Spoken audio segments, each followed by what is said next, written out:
আরও ভালো অনুভূতির জন্য হেডফোন ব্যবহার করুন।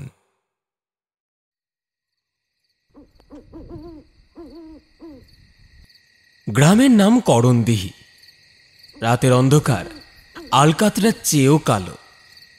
অমাবস্যা নয় আজ, কিন্তু আকাশে এখন চাঁদ তারা কিছুই নেই।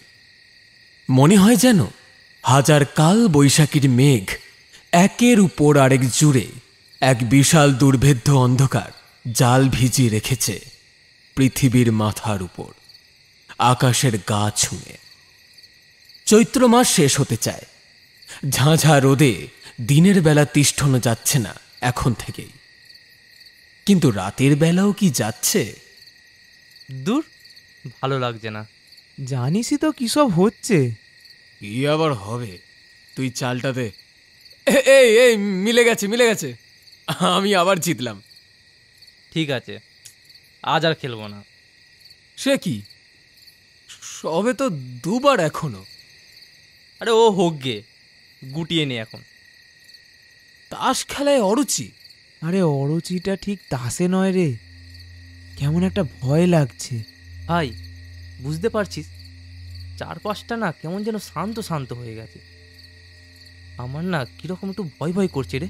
পাপাই তাকে সায় দিয়ে বলল, চল এবার চলে যাই। সন্তু বেশি মাতব্বরি দেখিয়ে বলল, দেখ তোরা কি মেয়ে ছেলে নাকি? কটা বাজে এখন? 8:30 সবে। এক্ষুনি বাড়ি গিয়ে কি করবি? রুটি বেলবি? যত সব। আয় বাকিটা শেষ করে দি। আজ আর খাবো না রে।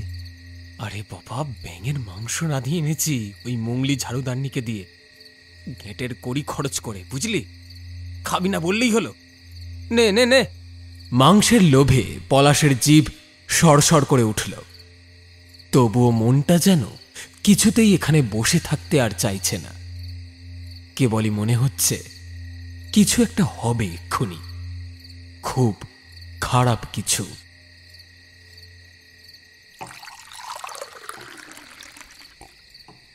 তিনটে মাটির ভাঁড়ে বোতলের তলানিটা ভাগাভাগি করে ফেলল সন্তু। অন্ধকারে হাত বাড়িয়ে নিজেরটা বুঝে নিল পাপাই। গলায় একটু ঢেলে সন্তু বলল, সারাদিন খালি এক কথার কচকচানি। কেন, বুড়ো মোড়ল তো বলেছে কাল বদনজাকে ডেকে আনতে। এসব নাকি ভালো লক্ষণ নয়। মাংসটায় বড্ড ঝাল দিয়েছে রে। চ তাড়াতাড়ি খেয়ে নিয়ে যাই, চল। আমার না কেমন একটু গা ছমছম করছে রে।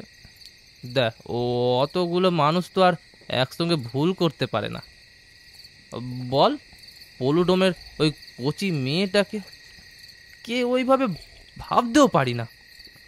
আর দেখেছিলি তো ডোমকে কেমন দেখতে হয়েছিল, যেন চিবিয়ে খেয়ে ছিবড়ে করা সজনে ডাটা। আর প্রতিদিন যে এতগুলো করে হাঁস মুরগি চুরি যাচ্ছে, হ্যাঁ সেটাই বা হচ্ছে কি করে তুই বল? হ্যাঁ, মিথ্যে কথা বলবো না রে ভাই, আমি কিন্তু একটা হাসির আওয়াজ শুনেছি। ও অনেকটা ওই। তাকে আর কিছু বলতে হলো না।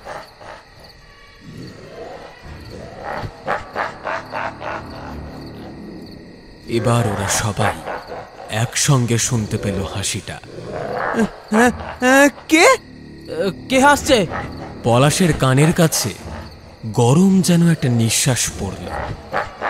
একই সঙ্গে মাংসের ঝোল মাখা হাত কানে দিয়ে চেঁচিয়ে উঠল পাপাই। হ্যাঁ হ্যাঁ, আমার কানের কাছে মুখ দিয়ে কে যেন কি সব বলছে রে। তোরা বসে মাংস খাচ্ছিস আর আমার মুখের মাংসটা যে আমায় খেতে দিলি না।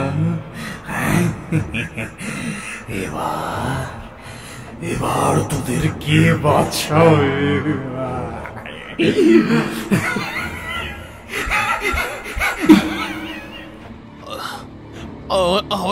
গলাটা কি হচ্ছে? গলাটা কি চেপে ধরেছে? কি হলো? ওরে তোরা আমায় বাঁচা, দম বন্ধ হয়ে আসছে। বলেই মাটিতে গড়াগড়ি দিতে লাগলো সন্তু। তার হাত আর পায়ের ধাক্কা লেগে মদের বোতল, মাটির ভাঁড়, সরা চাপা, নতুন মাটির হাঁড়ি, মদ, মাংস সব ছড়িয়ে পড়ল। বাকি দুজন আর দাঁড়ায়নি। মন্ত্র বলে উঠে দাঁড়িয়ে অন্ধের মতো ছুটতে লেগেছে। কিন্তু ওই গরম নিঃশ্বাসের ছোঁয়াটা, ওটা তো ওদের পিছন পিছন আসছে, ঘাড়ের কাছে নিঃশ্বাস ফেলছে, সঙ্গে হাসিটা। খুব চালাকি করে হাসছে যেন কেউ, বলছে,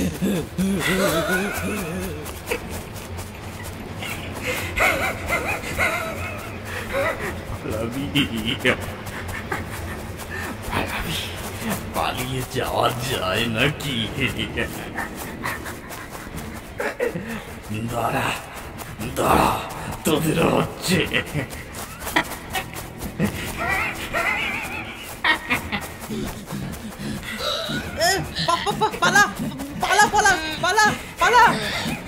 বাবাই বাবাই তুই কোথায় রে? এই বাবাই কোথায় রে তুই? ছুটে পালিয়ে চল, তাড়াতাড়ি তাড়াতাড়ি চল রে। আরে চল না, আমি তোর পিছনে আছি, চল চল তাড়াতাড়ি পালা। পথঘাট চেনা হলেও আজ তারা পালাতে পারছে না।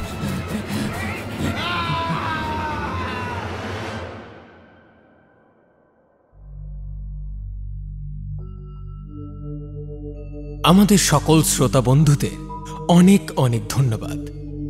আপনাদের জন্যই আমরা নতুন নতুন গল্প আনার উৎসাহ পাই, আর আপনারাই পারেন আমাদের পরিবারকে আরো বড় করে তুলতে। তাই আমাদের প্রত্যেক গল্পে লাইক, কমেন্ট, শেয়ার এবং অবশ্যই সাবস্ক্রাইব করে দেবেন প্লিজ। শুনতে থাকুন আমাদের আজকের গল্প, লেখিকা তিনি তার কলমে, নরহরির নোলা। গল্পের শেষে আপনাদের জন্য থাকছে একটি ছোট্ট প্রশ্ন। দেখা যাক কজন সঠিক উত্তর দিতে পারে।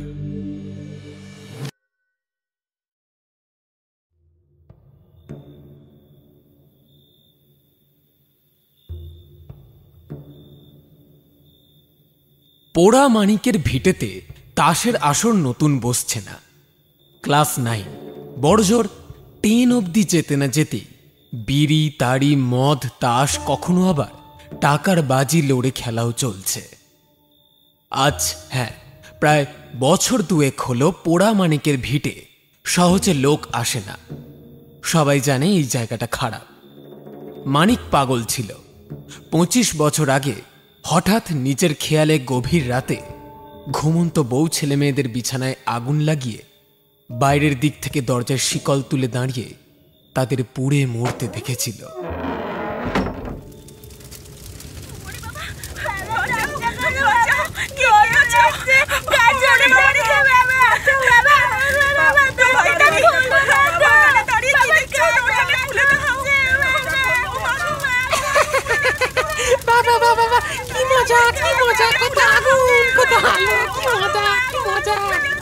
বুঝতে পারিনি কখন ছিটে বেড়া ঘরের দরমার দরজায় আগুন ধরে গিয়েছে, আর তার ধুতিতেও লেগেছে আগুন।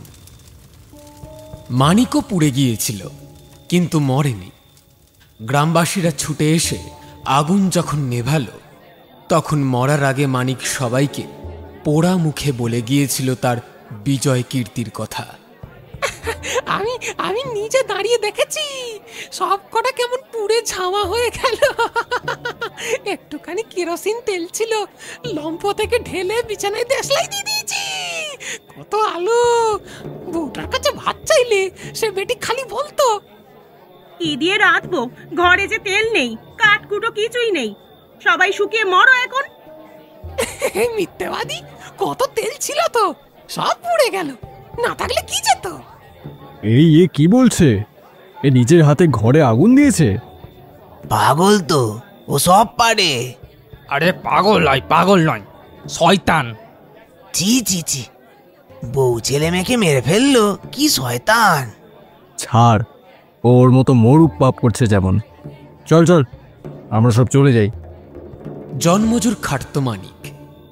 এমনি লোকে তাকে খুব একটা ভালোবাসত না, কারণ সে বরাবরের পাগল ছিল।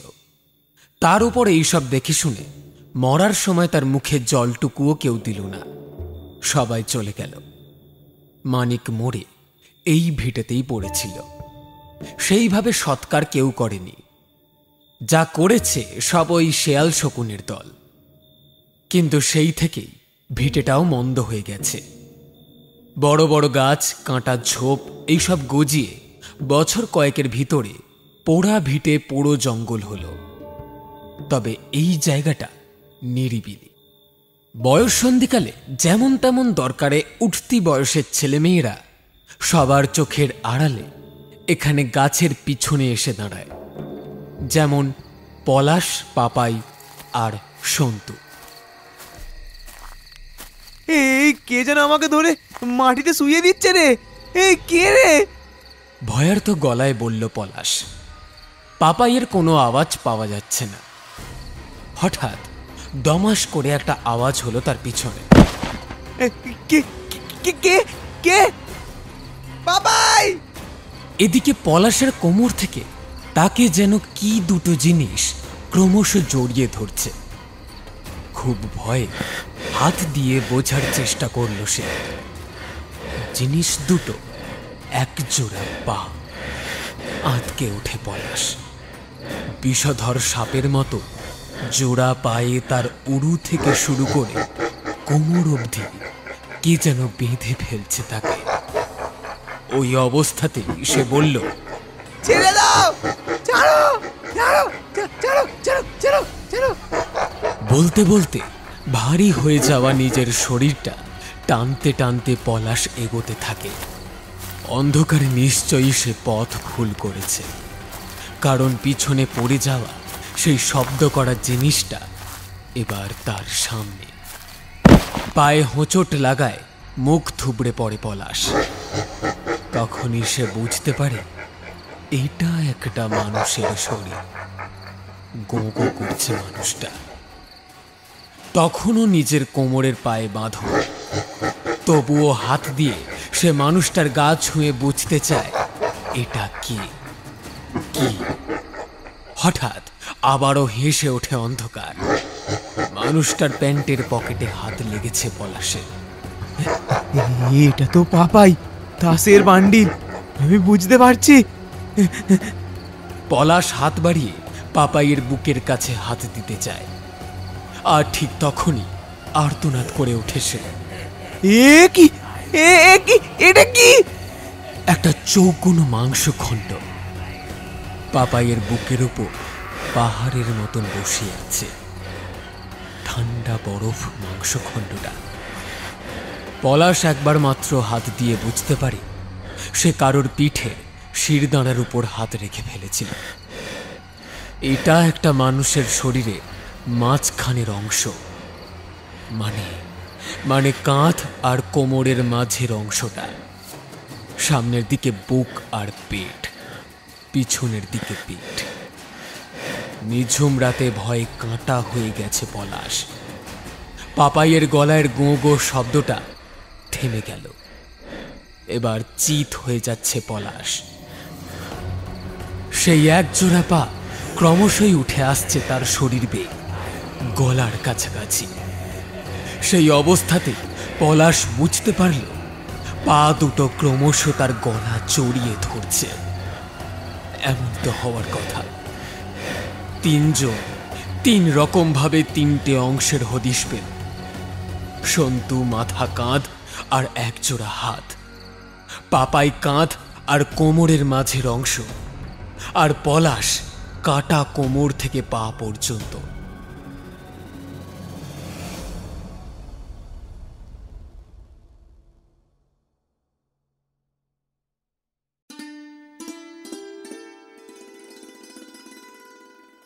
নরহরি মোক্তারের ভাইজি রেবতী। ডাগর হয়েছে মেয়েটা, সুন্দর দেখতে তাকে। সবাই তাকে খুব পছন্দ, কিন্তু রেবতীর কাছে যেতে পারে না কেউ। মোক্তার কড়া লোক, মহাকুমা আদালতে তার কাজ। যতক্ষণ সে বাড়ি থাকে না ততক্ষণ রেবতীকে তালা বন্ধ করে রেখে যায়, আর যখন থাকে তখন নজরবন্দি করে রাখে। কিন্তু যুবতী রেবতীরও বয়সে বসন্ত। তারও তো ইচ্ছে করে বন্ধু বান্ধবের সঙ্গে মিশতে।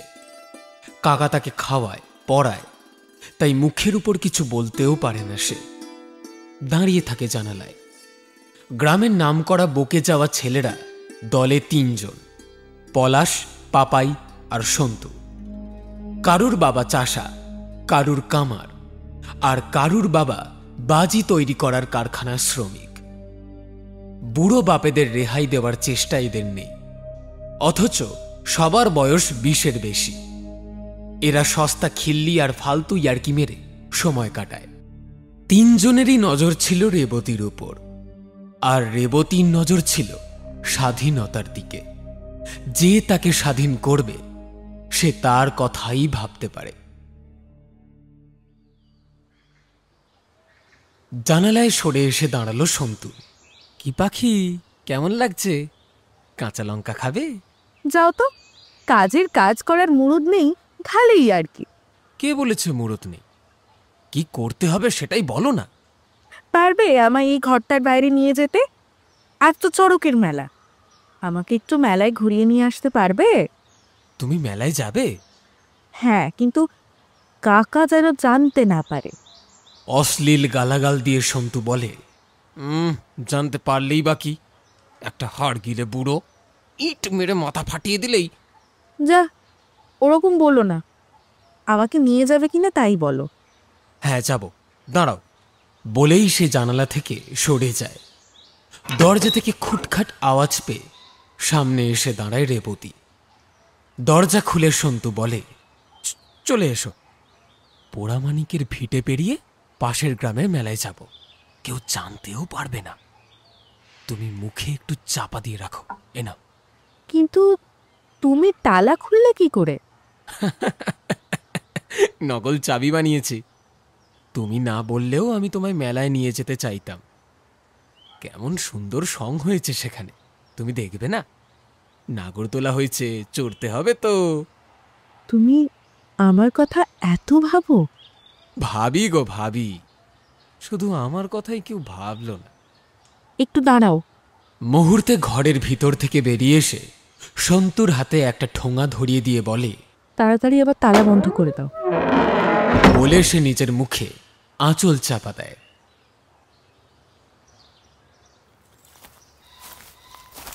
ঝাঁঝা রোদ, ভরা দুপুর, এমনিতেও ধারে কাছে কেউ নেই।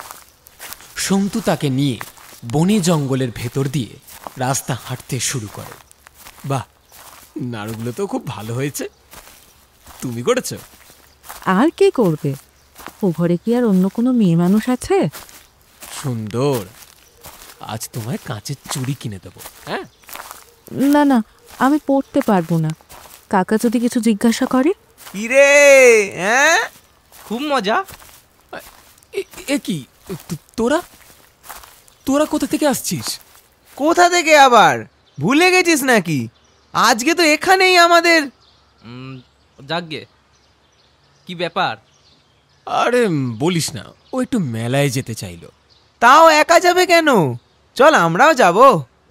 সন্তু তা চাইছিল না, কিন্তু দুজনই জিগরি দোস্ত। এইভাবে একটা মেয়েকে নিয়ে চুপি চুপি মেলায় যাওয়ার ব্যাপারটা তারা যখন দেখেই ফেলেছে, তখন দলে তাদেরও রাখতে হবে, না হলে বিপদ আছে। মেলায় যাওয়া হলো, কুলফি, বরফ আর ঝাল ঘুগনি খাওয়া হলো। চুড়ি কেনা হলো না, কেনা হলো 1 বাটি কুমকুম টিপ। বাহ, কত রকমের রং আছে এতে, ইচ্ছে মতো টিপ পড়তে পারবো। হ্যাঁ, তোমাকে তো ভালো লাগবেই। 3 জনে চাঁদা তুলে টিপটা কিনল। জিনিসটার দাম আছে। রেবতী 3 জনকেই হাসি ভাগ করে দিল। 3 জনের মনেই একটু একটু করে মাথা চাড়া দিচ্ছে প্রথম পৌরুষের দাবি, কিন্তু 3 জনই 3 জনের কাছে গোপন করছে সেটা। রেবতীর মেয়ে, তার কিছু বুঝতে বাকি নেই। বুঝে বেশ মজা হল।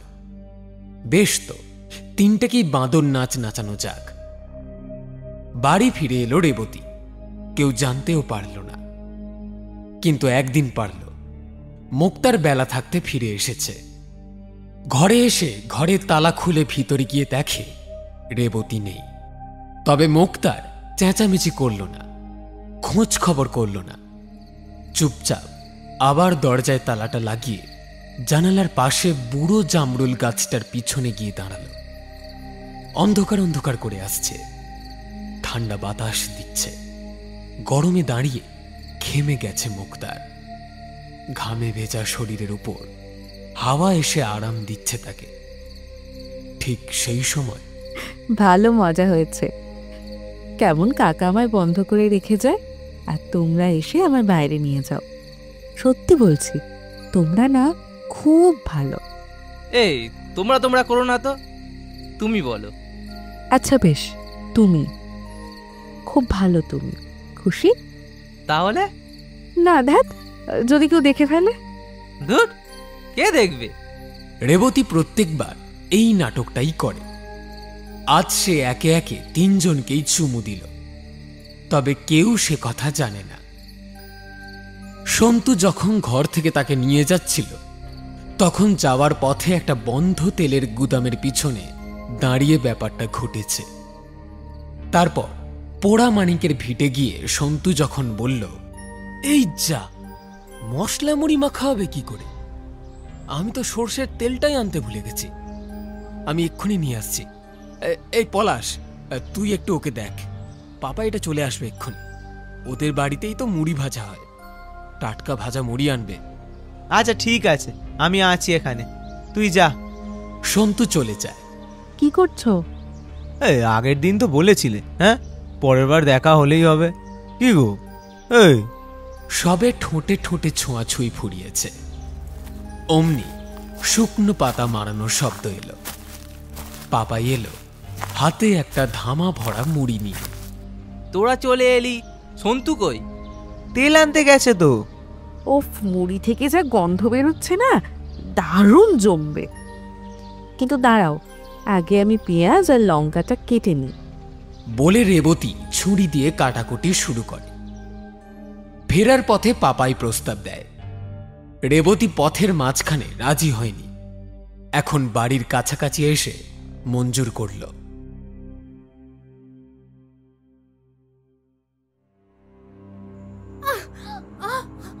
হারামজাদি, বেহায়া মেয়ে মানুষ, খুব খলা দিয়ে আমি কাল সাপ পুষছি।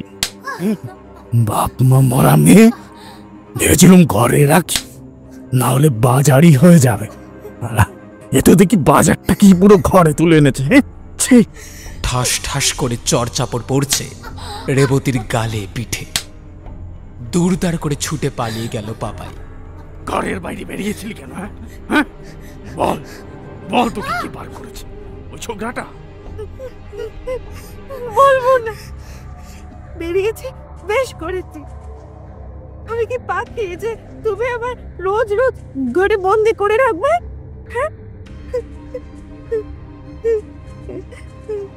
খুব বড় বড় বল হয়েছে না? হ্যাঁ দাঁড়া দাঁড়া, তোকে দেখাচ্ছি।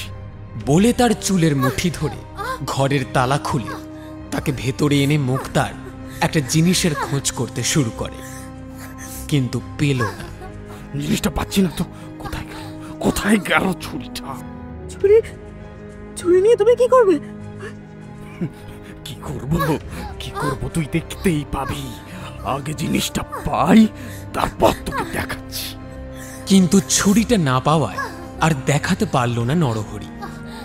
রেবতী প্রচুর মারধর আর গালাগালি একসঙ্গে খেয়ে মাটিতে লুটিয়ে পড়ল। মুক্তার ঘরের তালা বদলে দিল, চাবি নকল করেছে। বাইরের ছেলে করেছে, কিন্তু ঘরের মেয়েটার আশকারাতেই করেছে। বাড়িতে রান্না বান্না বন্ধ হলো। কুলোটা মেয়ের হাতে ভাত খেলে নরক যাত্রা হবে, আর এমন মেয়েকে নিজের রোজগারে খাওয়ালে তার মহাপাপ। তাই নিজে সে বাইরে খাওয়া দাওয়া সেরে নেয়, আর ভিতরে শুকিয়ে মরে রেবতী। জানালায় পেরেক মেরে সেটে দিয়েছে মুক্তার। খিদের জ্বালায় পুড়ে যায় রেবতী। 3 দিন হয়ে গেল, তবুও মুখ ফুটে সে কাকার কাছে ভিক্ষে চায় না। ও বড় তেজ, তাই না? উঠতি বয়স তো, তাই তেজি একেবারে মট মট করছে। হোক আরো 2-4 দিন যাক, সব তেজ পুড়ে পায়ে এসে পড়বে। না খেয়ে কয়দিন বাঁচবে? হ্যাঁ, শয়তান মেয়ে মানুষ। বলে ঘেন্না উপড়ায় মুক্তার।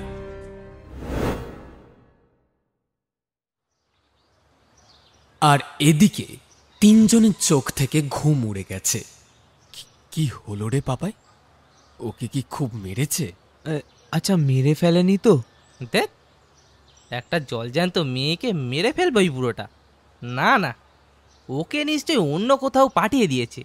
দূর, আমাদের সঙ্গে কেমন একটা বন্ধুত্ব হয়ে গেছিল, ওর খবর না পেলে কেমন মনটা ভালো লাগে না। পলাশের কথায় পাপাই সায় দিল। শোন না, বলছি একবার যাবি নাকি? কোথায়? সন্তুর চোখ বড় বড়। আরে ওই মুক্তারদের বাড়িতে দেখে আসি না, রেবতী কোথায় কিভাবে আছে। বুড়োটাকে তো বেরিয়ে যেতে দেখলাম। আচ্ছা, ও আমাদের কথা কাউকে বললো না কেন বলতো? জানি না, দেখেছে তো শুধু আমাকে। তবে রেবতী আর কিছু বলেছে কিনা কে জানে। না না, ও বলবে না, ও কত ভালো মেয়ে।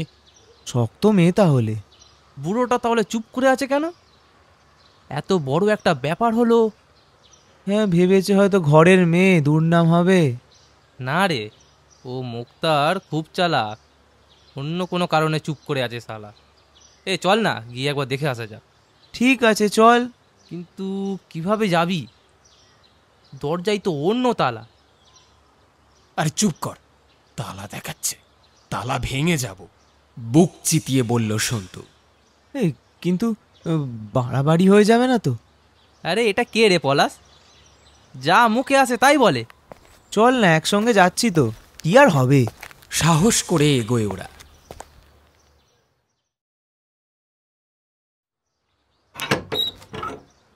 সত্যি সত্যি তালাটা ভাঙে, ভিতরে আসে। ঘুটঘুটে অন্ধকার। ইস, কি বিচ্ছিরি দুর্গন্ধ। এই দেশলাইটে জ্বাল তো। ঘরে কি ইঁদুর মরেছে নাকি? এ কি? রেবতী? রেবতী পড়ে আছে দেওয়ালের এক কোণে। জঘন্য দুর্গন্ধ তার গা থেকে আসছে। বোঝাই যাচ্ছে এই কয়েকদিন তার নাওয়া খাওয়া হয়নি। কেঁদে কেটে তার চোখ মুখ বসে গেছে, সারা শরীরে কালশিটে। বাঁ চোখটা ফুলে আছে, কপালটা কেটে গেছে, শুকনো কালো রক্ত লেগে।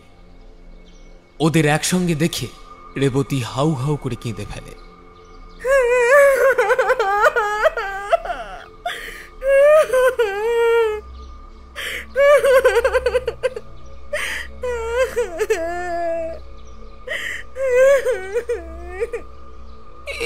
কি এই অবস্থা কি করে হলো রেবতী? রেবতী বলো, কি গো? সন্তু সবার সামনে তাকে জড়িয়ে ধরে, চোখ কপালে পলাশ আর পাপাইয়ে। তারা জানতো না যে রেবতী আর কারোর সঙ্গে এরকম করে বলে। সবাই ভাবতো রেবতী হয়তো শুধুমাত্র তার। ফুপিয়ে ফুপিয়ে রেবতী বলে, আমার খেতে দিচ্ছে না, এভাবে বন্ধ করে রেখেছে, আমায় যে মেরে ফেলতে চায়। দাঁড়া, আজকে এই শয়তানটাকে। কি করবি রে? হ্যাঁ, কি করবি? তোদের বাপ মাদের গিয়ে বলবো এইসব কীর্তির কথা? নাক টিপলে দুধ বেরোয়। হ্যাঁ, এতদিন বলিনি আমার ঘরের মেয়ে, তারই নাম খারাপ হবে বলে। যতই হোক, বিয়ে থা তো একটা দিতে হবে। বদনামের ভয় চুপ করে আছি, কিন্তু ভাবিস নে যে তাই বলে তোরা যা ইচ্ছা তাই করবি। আহ নরহরি, চুপ করো না বাবু, ওরা আর কি করতে পারবে? যা করার তা তো আজ আমরাই করছি। বুড়োটা এখানে কেন এসেছে কাকা? কেন এসেছে? হাড় জিরজিরে চেহারার ৭২-এর বুড়ো। একে দু চোখে দেখতে পারে না রেবতী। রঘুদেব লাহারও তেজারতির কারবার, সঙ্গে দুজবরে লোক। এর আগে দুবার বিয়ে করেছে, দুবারই বউ মরে গেছে। ৩ নম্বর বিয়ে করার জন্য বুড়োটার চোখ পড়েছিল রেবতীর উপর। নরহরি মোক্তার আদালতে রোজ যায় বটে, কিন্তু বেশি টাকা কড়ি কামাতে পারে না সে। উকিল ছেড়ে মোক্তারের দাঁড় ধরে না কেউ, তাই সময় অসময় ধার দেনা করতে হয় তাকে। সুদখোরের কাছে অনেকগুলো টাকা বাকি পড়েছে। পথে ঘাটে দেখা হলেই সে ঘ্যান ঘ্যান করে। একবার এরকমই টাকা চাইতে এসেছিল ঘর বই। তখন বেশ বেলা, সবে পুকুর থেকে নিয়ে এসেছে রেবতী ভিজে কাপড়। নরহরি দোকান সওদা করতে গ্রামের বাইরে একটা মুদিখানা দোকানে গেছে। এলোমেলো চুলে রেবতীকে দেখে বুড়োটা ভাঙা খনা গলায় বলে,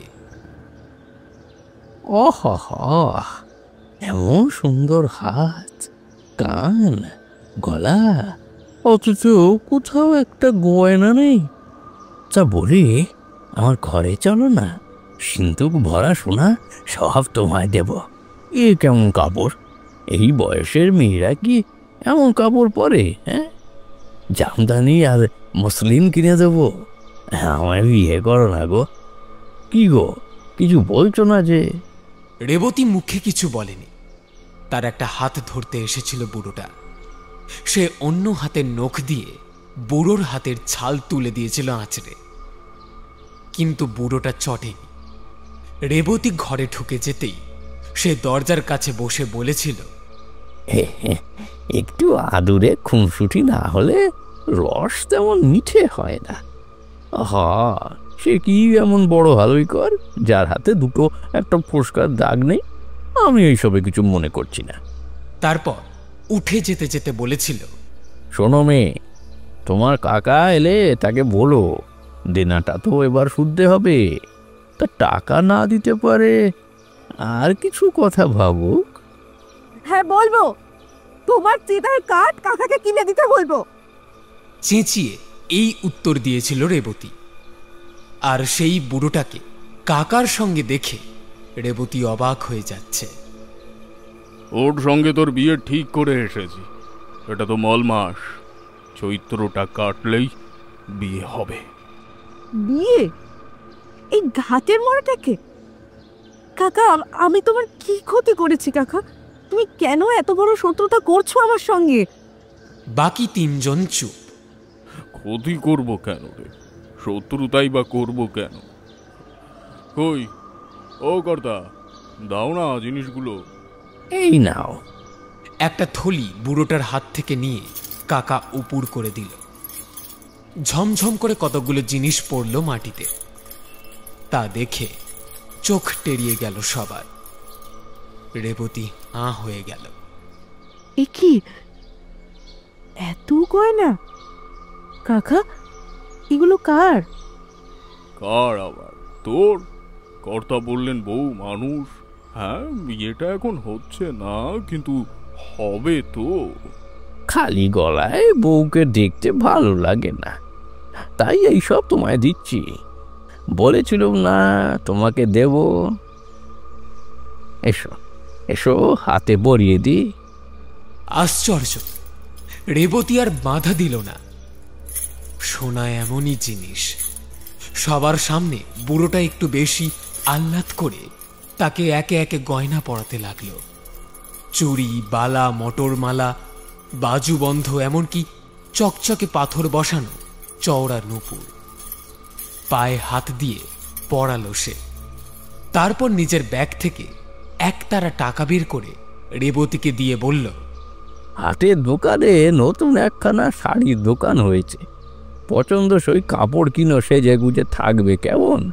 তারপর আমার কাছে গেলে তো আমি তোমায় রানী করে রাখবো। রেবতী লজ্জায় মাথা নিচু করল। মেয়েটা কি তবে এমনই? পলাশ আর পাপাই গা টিপাটিপি করছে। এই যা যা, তোরা যা। বুঝতেই তো পেরেছিস আমার ভাইজির বিয়ে ঠিক হয়ে গেছে। এখন আর এখানে একদম ঘুরোঘুরি করবি না, করলে কিন্তু। বাকি কথাটা না শুনে চলে গেল ওরা। যাওয়ার আগে সন্তু শুধু একবার রেবতীকে ভালো করে মেপে গেল চোখ দিয়ে।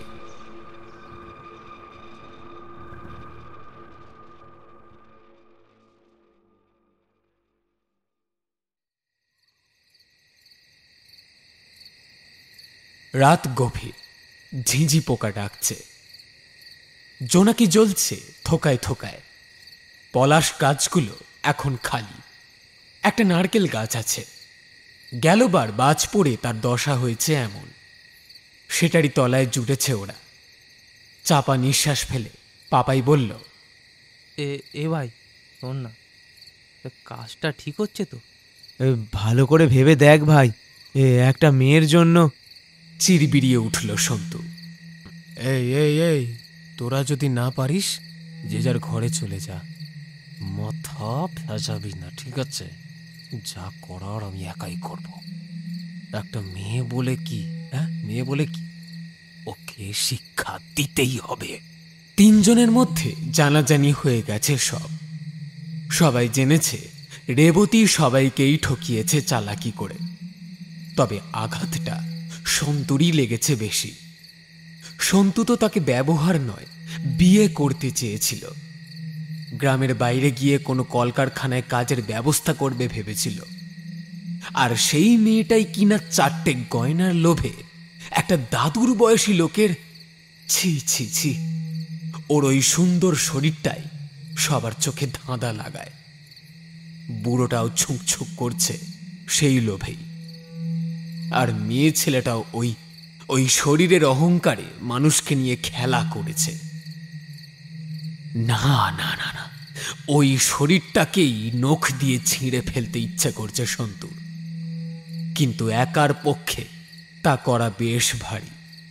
তাছাড়া দোষ যখন আরো দুজনের প্রতি হয়েছে, তখন প্রতিশোধ সে একা নেবেই বা কেন? সবাই একসঙ্গে করবে যা করার। এবার চল, না হলে কাজ মেটাতে মেটাতে অনেকটা দেরি হয়ে যাবে। ভোর হওয়ার আগে সব সেরে ফেলতে হবে। বাকি দুজন আর প্রতিবাদ করল না।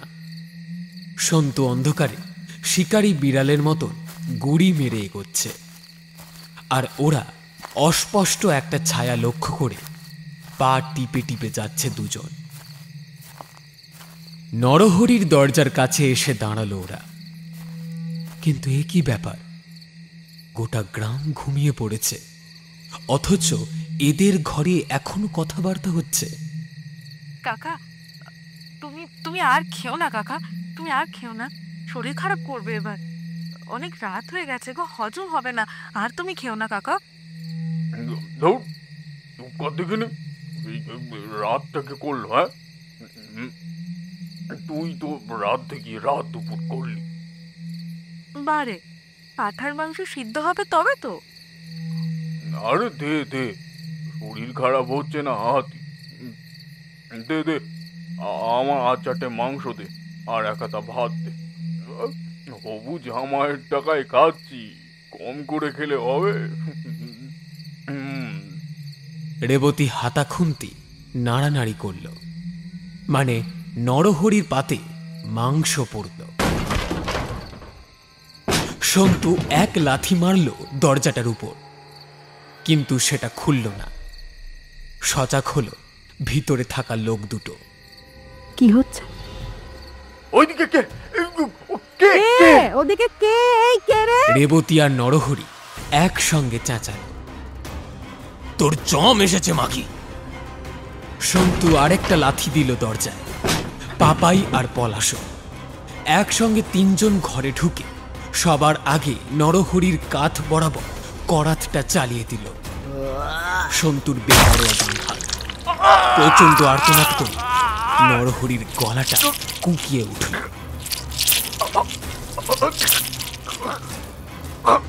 ওদিকে রেবতী চিৎকার করতে যাচ্ছে। পাপাই আর পলাশ সঙ্গে আনা গামছা দিয়ে ভালো করে বাঁধল তার মুখ। ওর ব্যবস্থা এখানে নয়, অন্য জায়গায় ঠিক হয়ে গেছে। তারপর একে একে তার হাত পা সব বাঁধা হলো। এদিকে নরহরির শরীরে একের পর এক নতুন বানানো করাতে মক্ষ মক্ষ ঘা পড়ছে। হাত লাগালো পলাশ আর পাপাইও। সন্তু এলো পাথারি কোপাচ্ছে নরহরিকে, রক্তের গঙ্গা বইছে ঘরে। নরহরির শরীরটা মোটমাট 3 টুকরো হলো। আশ্চর্য দক্ষ কষায়ের মতো কেটে ফেলেছে ওরা। করাতটা বাবা বানিয়ে ঘরে এনে রেখেছিল হাট বারে বেচবে বলে। সেটাই চুরি করে এনেছে সন্তু। এত বড় খাসি, করাতটা একটু ধারালো না হলে হয়? নরহরিরা গ্রামের প্রান্তে থাকত। এমনিতেই এখন বেশ রাত। তাছাড়া কাকা আর ভাইজির মধ্যে কেই বা এখন খুব একটা গলাবাজি করবার সুযোগ পেয়েছে যে ঘুমন্ত গ্রামবাসীরা ছুটে আসবে। তিনজনের মধ্যে একজনও দাগি আসামি নয়, পুরনো কোনো অভিজ্ঞতাও তাদের নেই। কিন্তু মোটামুটি সন্তুর নেতৃত্বে সবাই যে এত নিখুঁতভাবে করে ফেলবে সবটা, তা তারা নিজেরাও জানত না। একটুখানি সময়, তাতেই সব শেষ। না না, রেবতী এখনো মরেনি, কিন্তু মরার মতোই পড়ে আছে। গলা ফুলে পায়রার মতন একটা গম গম আওয়াজ বেরোচ্ছে।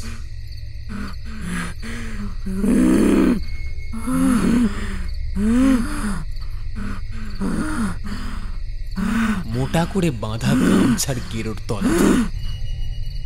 এই বাবাই, হ্যাঁ এই তাড়াতাড়ি কর, এই বস্তার ভেতরে তুলে ফেল। ভাগাভাগি করে 3টে বস্তায় তোলা হলো 3 টুকরো নরহরিকে। পায়ের দিকটায় একটু বড় হয়ে গেছে। বুক পিঠ বস্তায় ঢুকিয়ে সেটা হাতে নিল পলাশ। নিজে থেকেই সন্তু বলল, মাথার দিকটা আমি নিয়ে যাব।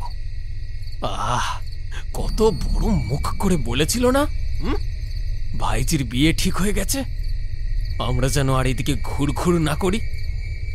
মুখটা একটু যত্ন করে নিয়ে যেতে হবে তো। কাকা ভাইজি মুখোমুখি যাক, না হয় শেষবারের মতন, কি বলিস? হ্যাঁ ভাই ভাই, আর আর দেরি করছি না, চ চ চ। মাইরি বলছি ভাই, খুব ভয় করছে। না না, হয়ে গেছে, দাঁড়া। বলে সে পলাশকে ডাকল, এই তোর বস্তাটা রাখ, আমার বস্তাটা একটু দুদিক থেকে ধরতো, সাবধানে, মালটা ভিতরে পুরি। সন্তু খুব সাবধানে নরহরির রক্তমাখা ঘাটটা ধরে বস্তার ভিতর ঢোকাতে যাবে, এমন সময় সে আবিষ্কার করল হাঁ করে মরে আছে নরহরি। রক্তে ভেসে যাচ্ছে গোটা মুখ, একটা চোখ চাওয়া আছে, আর একটা বোজা। বোজা মুখের দাঁতের পাটের ভিতর কি যেন একটা ধরা আছে। ঘরে হ্যারিকেন জ্বলছিল। এই ওটাকে সামনে নিয়ে আয় বলতেই পাপাই চাগিয়ে ধরল আলোটা রক্তাক্ত মুখের ভিতর। তবে বোঝা গেল, বুঝতে পেরে একটু হেসে ফেলল সন্তু। হে, জামাইয়ের কিনে দেওয়া মাংস খাচ্ছিল রে। ইস, বেচারা গিলতে পারেনি। দাঁড়া, আজ দেখাচ্ছি শুয়োরের বাচ্চা, জন্মের শোধে মাংস গেলা তোর বার করছি বলে সাক্ষাৎ পিশাচের মতন সেই 3 ভাগে ভাগ হওয়া নরহরির মুখটার ভিতর থেকে আঙুল দিয়ে আত চেবানো খাসির মাংসের টুকরোটা টেনে বাইরে আনল সে। তারপর ছুঁড়ে ফেলে দিল মাটিতে। শিউরে উঠল পলাশ আর পাপাই। চল চল, এবার বেরোতে হবে বলে সন্তু এক কাঁধে ফেলল হাত, ঘাড় আর মুখ সমেত নরহরির কাটা শরীরটা, আর এক কাঁধে তুলে নিল সারা গায়ে সোনার গয়না পরা গামছা বাঁধা রেবতীকে। মুখোমুখি হল এবার একটা মরা আর একটা জ্যান্ত মুখ। রেবতী থরথর করে কাঁপছে, অনেকটা নতুন বউয়ের মতো। সন্তু দুটো জিনিস 2 কাঁধে নিয়ে আগে আগে চলেছে। মোক্তারের ঘরের দরজা হাট হয়ে রইল। হ্যারিকেনটা সঙ্গে নিল না, ঘরেই থাকল। জ্বলুক যতক্ষণ আয়ু আছে, এ পথ ওদের চেনা। পায়ে পায়ে পৌঁছল সবাই। পলাশ আর পাপাই বলল, আগে এই জিনিসগুলোর একটা গতি হোক। হ্যাঁ হ্যাঁ, তারপর দেখা যাবে। আরে দাঁড়া, ওই জিনিসটা তো সব হয়েই গেছে। যেই জিনিসটার এখনো একটু বাকি, তার তো সময় লাগবে। আগে তার গতি হোক। চল চল, ওগুলো এখানে রেখে চাই। কে আর নেবে? মুক্তার তো আর সোনার নয়, আর রূপোরও নয় যে চোরে নিয়ে যাবে। বলে নিচের বস্তাটা নামিয়ে রাখল সন্তু। সন্ধেবেলা সব জোগাড়জাতি করে রেখেছে ওরা, এবার শুধু আগুন জ্বালানোর অপেক্ষা। মানিকের পোড়া ভিটে, মোটামুটি দরজা জানালা না থাকা একটা ছোট ঘরের ভিতর শুকনো কাঠকুঠো জড়ো করা। একটা ছোট বোতলে কেরোসিন তেলও আছে, সঙ্গে 2-4টে ঘুঁটে। রেবতীকে কাঠের উপর ছুঁড়ে ফেলে দিল সন্তু। যন্ত্রণায় কাতরে উঠল রেবতী।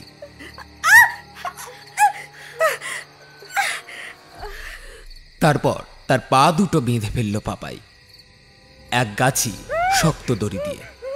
তারপর দড়িটা আরো শক্ত করে বাঁধল ঘরের এক কোণে থাকা একটা পুরনো ওদেরই পুঁতে রাখা বাঁশের খুঁটিতে। হয়ে গেছে? হ্যাঁ, ঠিক আছে।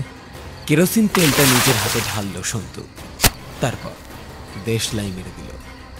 তোরা বাইরে যা, ওইদিকে আবার শিয়াল কুকুর এলো নাকি রক্তের গন্ধে দেখ।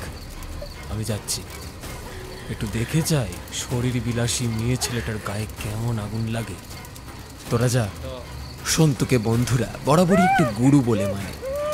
সে সব কিছুতেই ওস্তাদ, তা ভালো হোক আর মন্দ। কিন্তু আজ যেন তাকে ওরা ভয় পাচ্ছে। কিন্তু কথা তো আর ফেলা যাবে না। ওরা বাইরে চলে গেল।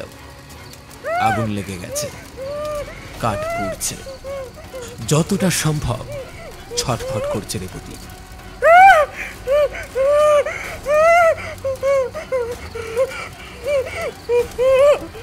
কোকাচ্ছে বোঝা গলায়, কিন্তু সন্তুর হাসিতে সব চাপা পড়ে যায়।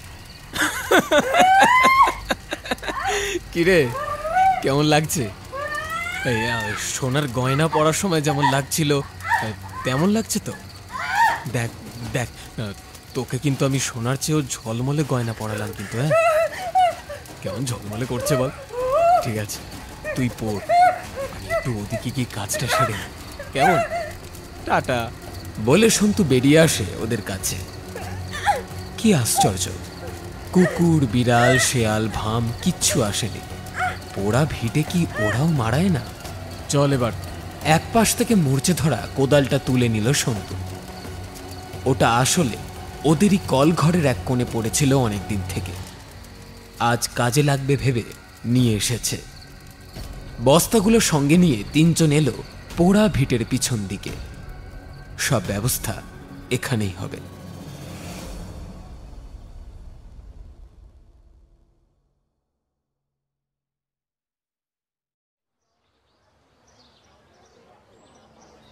হায় হায় হায় হায় হায় গো, এ কি সর্বনাশ হলো গো আমাদের, এ কি সর্বনাশ হলো। হ্যাঁ ও গো, আমাদের এত বড় ক্ষতি কে করলো? হ্যাঁ, সারা বছর এখন কেমন করে চলবে আমাদের? হ্যাঁ, কেমন করে চলবে? এ কার কোন জোর লাগলো গো, কার কোন জোর লাগলো? ভগবান, এক গোলা ধান পুরো চোখের নিমিষে একেবারে ছাই হয়ে গেল। হায় হায়, ভগবান, আমরা এখন কি খাবো? কি খাবো? কিন্তু আগুন লাগলো কি করে সেটাই তো বোঝা যাচ্ছে না। তোমরা কিছু শুনতে পাওনি? না রে ভাই, কেউ কিছু শুনতে পায়নি। রাতের বেলা ভালো হাওয়া দিচ্ছিল, জানালা খুলে মেঝেতে পড়ে ঘুমোচ্ছি। হঠাৎ কেমন এক ধরনের ধোঁয়া ধোঁয়া গন্ধ এলো। ধড়পড় করে উঠে দেখি আগুনের হলকা আসছে। পড়ি মরি করে ছুটে গিয়ে দেখি গোটা গোলাটা পুড়ে ছাই। এ তো ভালো কথা নয়, মিচি মিচি ধানের গোলায় আগুন লেগে গেল, তাও আবার এমন করে। সন্তুর বাবা, কাকা, পাড়া প্রতিবেশী, মা, কাকিমারা হায় হায় করছে। সন্তুর কিন্তু সেই দিকে খেয়াল নেই। সে মেতে আছে অন্য চিন্তা নিয়ে। আগুন আগুন লেগে এমনই তো হয়, ছাড়খাড় হয়ে যায় সবটা। ঘরবাড়ি হোক, ধান গোলা হোক, বা মানুষের মন। সারাদিন হা হুতাশ করে রাতে শান্ত হয়ে এলো গ্রামটা। ওগো, কে কোথায় আছো গো? আমার ঘরের কচি মেয়েটাকে কে নিয়ে গেল? আমার মেয়ে কোথাও নেই। বাপটা কাটা গাছের মতো ঘুমোচ্ছে, কত ডাকছি উঠছে নে। তোমরা কে কোথায় আছো? এ আমার কি কথা? মেয়েটাকে খুঁজে এনে দাও। মেয়ের আবার কি হলো? সবে মাত্র মাস তিনেকের মেয়ে। ছুটে গেল সবাই। পলু গায়ে গতরে খাটে, তাই ঘুমোচ্ছে। কিন্তু বাকিরা তো আর বসে থাকতে পারে না। কি হয়েছে গা? হ্যাঁ গা, অপলর বউ, কি হয়েছে? আমার মেয়েটাকে নিয়ে আমি ঘুমোচ্ছিলুম, হঠাৎ কেমন একখানা শব্দ হলো। ঘরের দরজা খুলে গেল, আর সেই ঘরের দৌড় দিয়ে একজোড়া হাত আর একটা মুন্ডু ঘরের ভেতর এলো। তারপর আমার কোলের কাছ থেকে আমার মেয়েটাকে নিয়ে চলে গেল। কেমন যেন আসছিল, আমি ভয় কাটা হয়ে গিয়েছিলুম। তারপর সে চলে যেতেই আমি ছুটে বাইরে এলুম, কিন্তু তখন আর কিছুই দেখতে পেলাম না। মরণটাকে কত ডাকছি, কিন্তু সে তো উঠছেই না। হ্যাঁ, সে কি গো, সে কি কথা? হ্যাঁ, এই এক জোড়া হাত, একটা কাটা মুন্ডু এসে একটা 3 মাসের বাচ্চা মেয়েকে নিয়ে চলে গেছে। সবাইয়ের গায়ে কাঁটা দিয়ে উঠল, কিন্তু পলু আর উঠল না। দেখা গেল পলু মরে কাঠ। কি করে মরল বোঝা গেল না। তার দেহটা ঘরের বাইরে উঠোনে রোদের আলোয় এনে ফেলতেই চেঁচিয়ে উঠল হরিদাস গোয়ালা। এ কি হয়েছে? ওই যে গলায় কামড়েছে গা, গলায় কামড়েছি। কে কামড়ালো? ওই যে দাঁতের পাটির দাগ ওইখানে স্পষ্ট হয়ে আছে। ওই যে। হ্যাঁ হ্যাঁ, তাই তো। এবার সবার হুঁশ ফিরল। গলা কামড়িয়ে সব রক্ত কেউ যেন খেয়ে নিয়েছে। সাদা হয়ে গেছে তাগড়াই চেহারার পলুর দেহ। কিন্তু নিঃশব্দে মরে গেল সে? তার বউ পাশে শুয়েও জানতে পারেনি? আর নাকি বউটা যখন বাইরে এসেছিল তখন মরেছে পলু? না, সে আগেই মরেছে। সে যদি আগে না মরতো তাহলে এই বউয়ের এত চেঁচানিতে সে ঠিকই উঠত। এইসব জল খোলা হচ্ছে। এরপর পরপর দুরাতে এমন ঘটনা গ্রামে ঘটল। এ কি সর্বনাশ হচ্ছে আমাদের গ্রামে! সত্যি বাবা, এ কার কুনজর পড়লো? সবার মুখে এক কথা। এই সব ঘটনার জন্য লোকে ঠাউর করতে ভুলেই গেছে যে নরহরি মোক্তার আর তার ভাইজি নিরুদ্দেশ। ঘরের মেঝে রক্তে মাখামাখি, দরজাটা ভেঙে 2 ভাগ। কিন্তু রঘুদেব হবু বউকে চিকন কাটা তাঁতের শাড়ি কিনে দিতে এসে রকম সকম দেখে গ্রামের ভিতর আসছিল। কিন্তু এই হট্টগোল শুনে সে ফেরার পথ ধরেছে। দরকার নেই বাবু, কারোর মাথার এখন ঠিক নেই। এই সব কথা বলতে গেলে সবাই তাকেই হয়তো ধরে মারবে। এই তো দুটো মানুষ খাওয়া হয়ে গেছে, ঘরে এত রক্ত।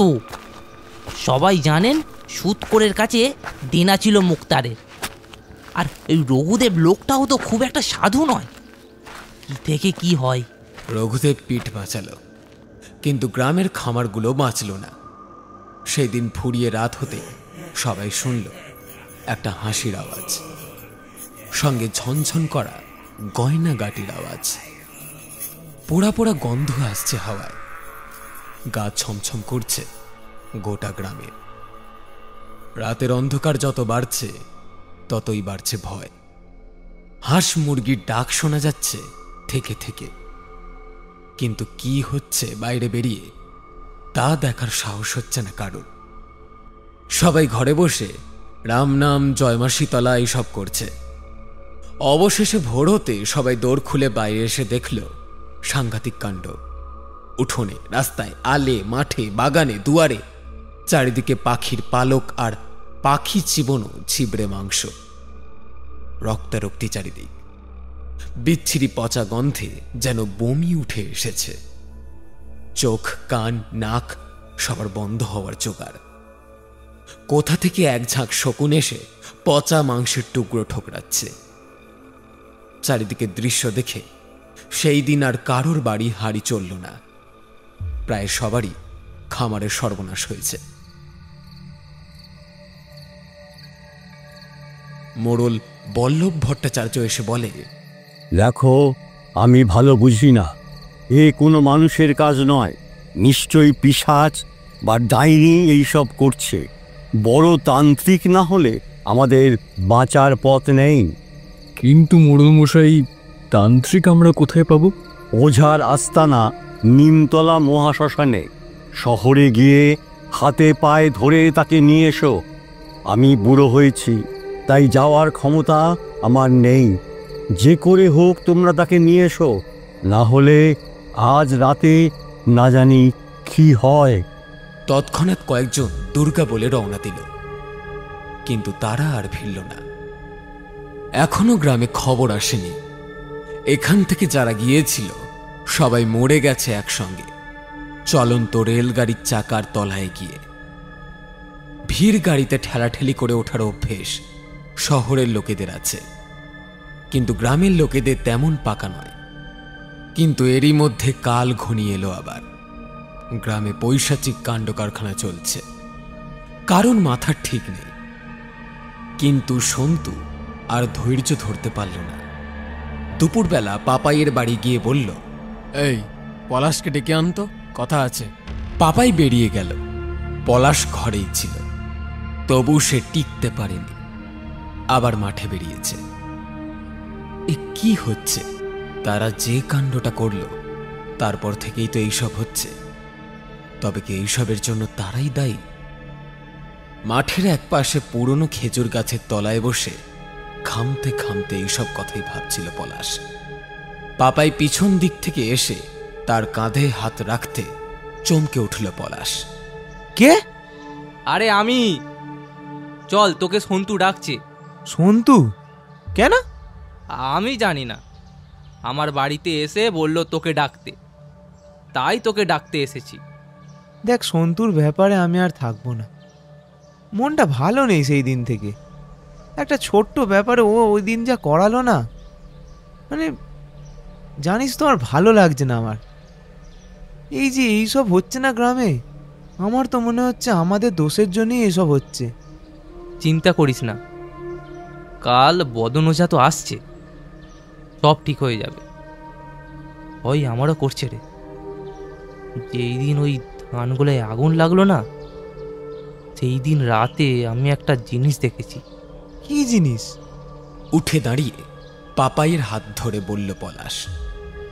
দেখলাম ওই দিক থেকে একজন আসছে, তার সারা গায়ে আগুন, আর সে ওই আগুন নিয়েই না একদিকে ভেসে যাচ্ছে। মানে? বড় বড় চোখ হয়ে গেছে পলাশের। হ্যাঁ রে, আমি তো জানলা দিয়েই দেখছিলাম। অত রাতে বাইরে যেতে সাহস হচ্ছিল না রে, তাই তো ওখান থেকেই দেখেছি। তারপর বল। তখন দেখলাম প্রায় জানলার সমান সেই জিনিসটা অত উঁচু দিয়ে ভেসে ভেসে যাচ্ছে। মাটিতে পা ফেললে কি আর আমি ওভাবে দেখতে পেতাম? কোন দিকে গেল? হাত দিয়ে পাপাই এবার গ্রামের ভিতর দিকে দেখায়। বাইরে থেকে এসে এক গা আগুন নিয়ে ভেতরের দিকে গেছে। তবে কি সন্তুদের ধান গোলায় আগুন লাগাতে যাচ্ছিল সেই মূর্তিটা? হ্যাঁ, জানি না ভাই। আমিও না কাল রাত্রিরে হাসির আওয়াজ শুনেছি রে। ওই হাঁস মুরগিগুলো মনে হলো কেউ যেন ধরে চিবিয়ে চিবিয়ে খাচ্ছে। দাঁতের কচকচানির আওয়াজ শুনেছি আমি। আর ভাই, ওই হাসিটা না পুরো রেবতীর মতো রে। কি রে, তোকে না বললাম ওকে ডেকে আমার কাছে নিয়ে যেতে, আর তোরা এখন এখানে দুটোতে জমে বরফ হয়ে গেছিস? আরে না না, ওকেই তো নিয়ে যাচ্ছিলাম। ও একটু কথা বলছিল, ওই আর কি। তাই? কথা তো আমি বলবো। আরে সেই যে ব্যাঙগুলো ধরেছিলাম বেশ বড় হয়ে গেছে। আমি মঙ্গলি ঝাড়ুদারনিকে দিয়ে এসেছি, পয়সাও দিয়ে এসেছি। রেঁধে রাখবে বলেছে। বিকেলবেলা গিয়ে নিয়ে আসবো, তারপর সময় মতো যেতে হবে। ভাই বিশ্বাস কর, আমাদের নেই এসব, একদম ভালো লাগছে না এখন। এখন থাক না এগুলো। ভালো ভালো নেই কেন? এখনই তো মন ভালো থাকার কথা। আমরা কেমন নিজেদের হাতে শায়েস্তা করলাম বলতো? কি ভেবেছিল ওরা আমরা কিছু পারবো না? আমাদের বলেছিল আমরা নাকি পুচকে ছোড়া, নাক টিপলে দুধ বেরোয়। এখন কি হলো? হ্যাঁ, জান দুটোই তো বেরিয়ে গেল ওদের। চুপ কর ভাই, চুপ কর, চুপ কর। কয়েকদিন পরেও তো এইসব কথা বলা যায়। এখন সন্ধ্যের পর কি বাইরে থাকা যাচ্ছে? কোথা থেকে কি হবে বলতো? আমি অত শত কিছু জানতে চাই না। তোরা তাহলে মদ মাংস কিছুই খাবি না, তাই তো? দরকার নেই, খেতে হবে না। আমি একাই যাব। পোড়া মানিকের ভিটেতেই আমি যাচ্ছি। তোদের জন্য ভাড় নিয়ে যাব, যদি ইচ্ছা হয় আসবি। চললাম। বলে সন্তু হন হন করে চলে যায়। পাপাই আর পলাশ মুখ চাওয়াচাওয়ি করে। ছেলেটা নিজেও মরবে, আমাদেরও মারবে। যেভাবে বলছে দেখ, সবাই জানতে পেরে যাবে। কিন্তু ওকে একা যেতে দেয়া ঠিক হবে না রে। মানে? যতই হোক ভাই, ও আমাদের বন্ধু তো, বল। ও যেমন বেড়ে পাকা, ও ঠিক যাবে ওখানে। বাবা মার একটাই ছেলে, চলে গেলে খুব খারাপ লাগবে রে। কি করতে চাইছিস? চল আমরাও যাই, চল। তাড়াতাড়ি ওকে বুঝিয়ে সুঝিয়ে নিয়ে চলে আসবো। ঠিক আছে, যাব। কিন্তু ভাই একদম মন সাই দিচ্ছে না। চল না ভাই, একবারই তো যাব। বলে বুঝিয়েছিল পলাশ। শেষমেশ তিনজনই গিয়ে পড়েছিল পোড়া মানিকের ভিটে। তারপর মদ মাংস খিল্লি সবই চলেছে মোটামুটি। কিন্তু কখন যে ভিটের পিছনে বোঝা ডোবাটার পাঁকের তলা থেকে 3টে টুকরো উঠে এলো, তা ওরা কেউ বুঝতে পারেনি। বুঝল একেবারে তখন, যখন ওদের সময় ফুরিয়ে এসেছে।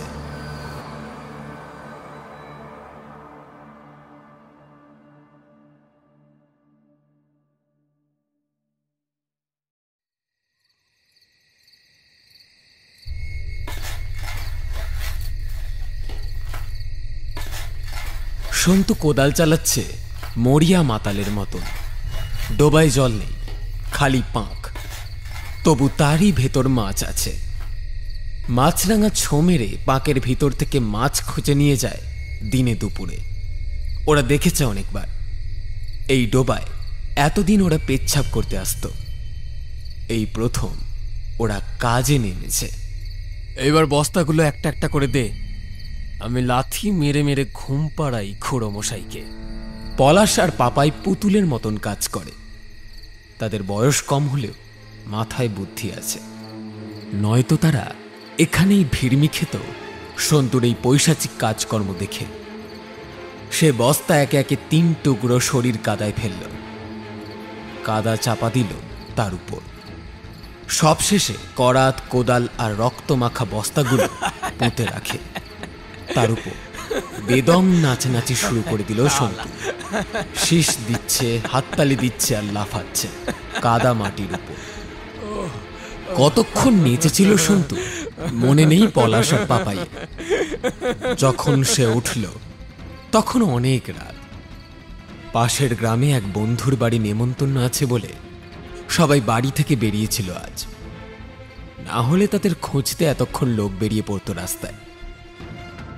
ভিটের ভিতর কাঠ আর মানুষ কতটা পুড়েছে, সে কি পুড়ে ছাই হয়ে গেছে নাকি আরেকটু বাকি আছে, সেই দিকটা আর দেখতে গেল না কেউ।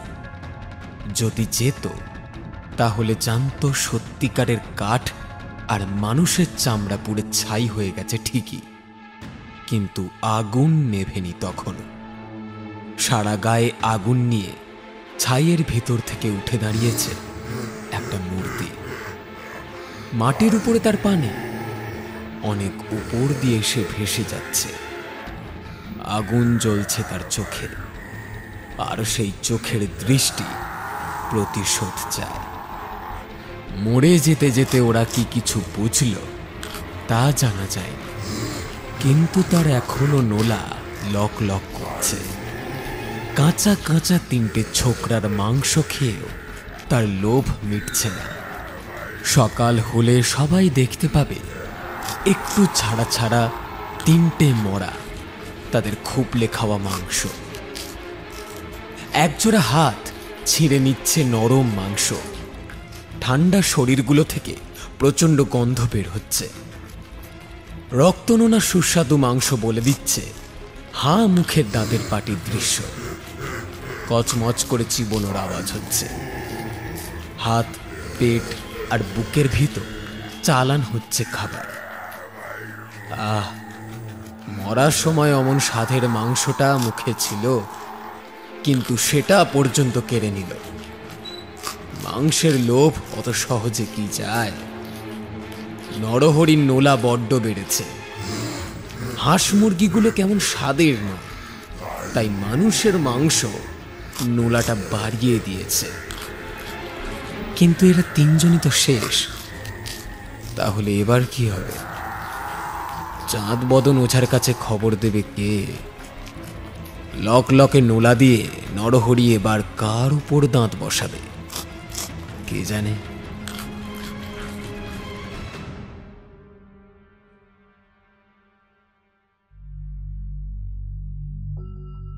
আজকের গল্পের প্রশ্ন হল, সন্তু কি দিয়ে নরহরিকে হত্যা করেছিল? শুনছিলেন আজকের গল্প নরহরির নোলা। গল্প পাঠে এবং সন্তুর ভূমিকায় আমি সায়ন, পাপাই দীপঙ্কর, পলাশ সূর্য, মানিকের বউ ঝিনুক, রেবতী খুশি, নরহরি বিশ্ব, রঘুদেব পার্থ, সন্তুর মা সায়নিতা, হরিদাস দীপ্তদীপ, বল্লভ ভট্টাচার্য সুরজিৎ কর। অন্যান্য চরিত্রে দীপঙ্কর, সূর্য, ঝিনুক, সায়নিতা, দীপ্তদীপ ও আমি সায়ন। পর্ব পরিচালনা এবং গল্পের সূত্রধার আমি সায়ন। সমগ্র গল্পের আবহ সঙ্গীত এবং স্পেশাল এফেক্টসে সূর্য, পোস্টার ডিজাইনে মুরালি। আমরা অসংখ্য ধন্যবাদ জানাই তিনি তাকে আমাদের এই উদ্যোগে পাশে থাকার জন্য। কেমন লাগলো আমাদের আজকের গল্প জানান আমাদের কমেন্ট বক্সে। গল্পটি ভালো লেগে থাকলে লাইক এবং শেয়ার করতে ভুলবেন না। আমাদের গল্প নিয়মিত শুনতে হলে চ্যানেলটিকে সাবস্ক্রাইব করুন। আবার একটি নতুন গল্প নিয়ে খুব শীঘ্রই হাজির হচ্ছি আমরা। ততক্ষণের জন্য বি সেফ, স্টে কানেক্টেড।